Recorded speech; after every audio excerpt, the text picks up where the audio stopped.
할렐루야. 하나님의 사랑과 은총이 넘치시기를 축원합니다. 오늘 2월 11일입니다. 오늘 말씀은 어제에 이어서 초대교회 성도들이 보여주었던 풍성한 삶에 대한 모습을 같이 생각해 보려고 합니다. 어제는 바로 하나님의 말씀과 내적인 영적 충만함에 대한 은혜의 경험을 말씀을 드렸습니다. 그리고 두 번째로서 오늘 말씀은 바로 초대교회가 보여줬던 2장 44절에서 45절 말씀을 통해서 말씀을 그 뜻을 찾고자 합니다. 믿는 사람은 모두 함께 지내며 모든 것을 공동으로 소유하였다. 그들은 재산과 소유를 팔아서 모든 사람에게 필요한 대로 나눠주었다. 이 사도행전 2장 44절에서 45절에 나오는 말씀, 또 4장 32절에서부터 나오는 초대교회의 이 경제 공동체의 모습은 이것을 고등학교 때 일종의 경제나 이러한 부분들에 대해서 공부를 할 때 이런 것들을 뭐라고 표현하고 있었냐면은 사실은 아주 초창기적인 일종의 공상적 공산주의라는 말을 썼습니다. 모든 사람들이 얻은 것을 재산을 누가 갖고 있느냐라고 하는 것에 대해서 공공연하게 공동의 소유. 왕이 모든 것을 다 갖고 있는 것은 왕정이죠. 그런데 이것을 개인이 갖고 있는 것은 이제 자본주의랍니다. 국가가 갖고 있는 것은 공산주의죠. 그런데 이 공동으로 소유했다라고 하는 것은, 그리고 이것은 또 공산주의는 강제적으로 뺏어가는 것입니다만 그들은 자발적으로 재산과 소유를 팔아서 모든 사람에게 필요한 대로 나눠주고 서로의 필요한 것을 채워주었다라는 거죠. 우린 여기서 어제도 잠깐 말씀드렸습니다만은 이 초대교회의 풍성한 삶의 특징은 공동체적인 나눔에서 나왔다라고 하는 사실입니다. 공동체적인 나눔. 이들은 물질을 포함한 모든 것을 서로 나누며 필요를 채우는 사랑과 섬김의 삶을 살았던 것을 보게 됩니다. 물론 이들은 예수님이 곧 재림할 것이라고 믿었기 때문에 모든 재산들을 그렇게 중요하게 여기지 않았다라고 하는 생각을 할 수가 있습니다만은 이러한 모습은 특히 나눔과 공동체 중심의 삶은 나 하나만의 성공과 나 하나만의 이득만을 추구하고 있는 현대사회의 이기적인 모습과는 전혀 다른 모습을 발견하게 됩니다. 이 사회는 개인적인 이기주의를 부추기고 그것이 가장 중요한 가치인 양 속이고 있습니다. 나만 잘 되면 된다라고 생각하게 만드는 것이 현대사회의 교육이고 또 심지어 가정에서도 부모님들이 자녀들을 가르칠 때 무조건 성공해야 된다. 남을 짓밟고 살아도 그 위에 올라서야 된다라고 잘못된 가르침을 전달하고 있는 것을 발견할 수가 있습니다. 그러나 절대로 하나님께서는 그렇게 말씀하시지 않죠. 하나님께서는 바로 우리 모두가 다 한 명도 예외 없이 풍성한 삶을 누리기를 원하시고 한 명도 예외 없이 하나님의 축복 가운데 살기를 원하십니다.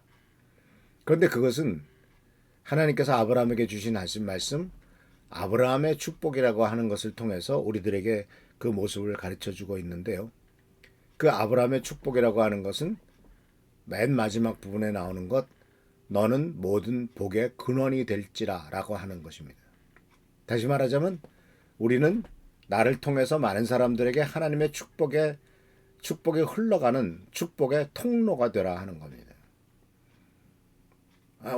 우리들 개인이 인간이 어떻게 다른 사람에게 어떤 축복을 얼마나 전해줄 수가 있겠습니까? 그런데 하나님께서는 무한한 자원을 갖고 계신 분이고 무한한 축복을 주시는 분이신데, 그러한 하나님의 무한한 축복과 무한한 자원은 하늘에서 무슨 익은 홍시가 떨어지고 감이 떨어지고 또는 무슨 사과가 떨어지듯이 그렇게 떨어지는 것은 아닙니다. 하나님께서는 어떤 사람을 선택하셔서 그를 통해서 당신께서 주시고자 하는 축복이 흘러나가기를 원하시는 거죠. 복의 근원이 된다고 하는 것은 나도 아브라함의 복을 받아서 하나님께서 나를 통해서 많은 사람들에게 복을 전하고 축복을 전하도록 하는 이와 같은 통로가 되기를 바라신다라고 하는 겁니다. 우선 우리가 부모로서 자식들에게 하나님의 축복이 전달되는 통로가 되어야 되겠죠. 이것은 가장 중요한 우선적인 겁니다. 그 다음에 가까이는 우리 교회 성도들 사이에, 또 내가 다니는 직장에서 여러 곳에서 바로 나를 통해서 복이 흘러가도록 힘쓰는 것, 이것이 바로 축복된 삶이고 아브라함에게 주신 아브라함의 복인 것을 보게 됩니다. 그래서 예루살렘 교회 성도들은 우선 함께 지냈다, 공동으로 소유했다, 필요한 대로 나눠줬다, 그리고 자기 것을 자기 것이라고 하지 않았다. 그래서 재산과 소유, 아주 정말 가장 중요하다고 생각하는, 목숨 걸기로 지키려고 하는 재산과 소유를 팔아서 필요한 사람들에게 나눠주고는 희생적인 사랑을 실천한 모습을 볼 수가 있습니다. 이미 이 모습은 삭개오가 예수님을 만났을 때 기꺼이 자기의 재산을 반을 털어서 가난한 사람에게 나눠주고 또 잘못한 것에 대해서 갚았더라고 하는 그러한 기록을 생각해 볼 때 이미 예수님께서 사실 동안에도 이와 같은 일들이 이루어졌던 것을 볼 수가 있습니다. 그리고 이들은 이제 이러한 그 사도행전 2장 44절 45절에 나오는 말씀은 사도행전 6장으로 넘어가면서 그 당시에 예루살렘에 있었던 많은 과부들, 그 당시에 과부는 남편이 없으면 어떻게 먹고 살 수 있는 방법이 없었거든요. 여자들에게 특별한 직업이 주어지는 것도 아니었기 때문에 굉장히 고통스러운 삶을 살았을 겁니다. 그렇기 때문에 초대교회는 예루살렘에 사는 과부들에게 먹을 것을 나눠주는 바로 돌봄과 구제 활동을 아주 열심히 했던 것을 보게 됩니다. 나누면서 그들의 필요를 채워줬던 것이죠. 얼마나 많은 일들을 했으면 그것 때문에 갈등이 생길 만큼 그들은 구제를 많이 했고, 또 사도 바울을 통해서 외부에서도 사도 바울에게 예루살렘의 교회가 어렵고 기근이 들렸다, 문제가 생겼다고 하니까 사도 바울을 통해서 많은 물질적인 것들을 외부에서 예루살렘에 보내기도 하지 않습니까? 그러니까 이런 모든 모습은 바로 풍성한 삶의 특징은 내 것을 움켜쥐는 삶이 아니라 남이 뭔가 필요로 하는 사람들에게 내 것을 기꺼이 나눠주는 삶이 바로 풍성한 삶의 중요한 기준이다라고 하는 것을 우리들에게 가르쳐주고 있고, 이것이 바로 특징이다라고 하는 것입니다. 그래서 사랑하는 성도 여러분, 우리들은 남에게 나눠주는 것을 말하자면 체질화해야 됩니다. 옛날에는 정말 가난했잖아요. 그런데 그때는 콩 한 쪽이 있으면 그 콩 한 쪽이 얼마나 되겠습니까? 요만한 거. 그걸 반쪽에서 반씩 나눠 먹고 그랬다고 하는 이런 이야기들이 회자되고 있지 않습니까? 그건 그만큼 어렵고 힘들지만은 서로를 돌보고 서로에게 나눠주는 이러한 삶을 살았기 때문에 더욱더 그들은 풍성한 삶, 복된 삶을 살아갈 수가 있었다라고 하는 것을 우리들에게 가르쳐 주는 것이죠. 그래서 사랑하는 성도 여러분, 바로 어제는 영적인 충만함과 은혜를 경험하는 삶이었다면 오늘은 나눔과 공동체 중심의 삶이 초대교회가 보여주고 있는 풍성한 삶의 특징이었다라고 하는 사실을 기억하시면서 주님의 은혜 가운데서 서로 나눠주고 서로 축복하고 서로를 돌보는 우리 귀한 미랄교회 성도님들 되시기를 축원합니다. 기도하겠습니다. 오늘도 주님께서 함께 하시는 을 감사드립니다. 서로 나누고 서로 돌보고 서로에게 풍성하게 채우는 우리의 삶이 되도록 도와주십시오.